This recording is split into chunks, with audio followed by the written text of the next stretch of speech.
Welcome.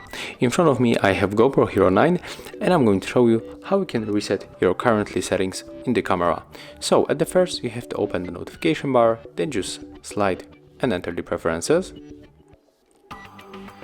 Right now we have to scroll down one more time to enter the reset.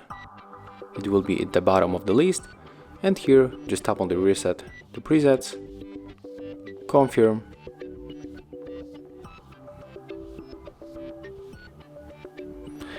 and right now all your settings will be in a default and the camera reboot. So right now we can just enter and just set up other things one more time. Thank you guys for watching, leave thumbs ups, comments and subscribe to our channel.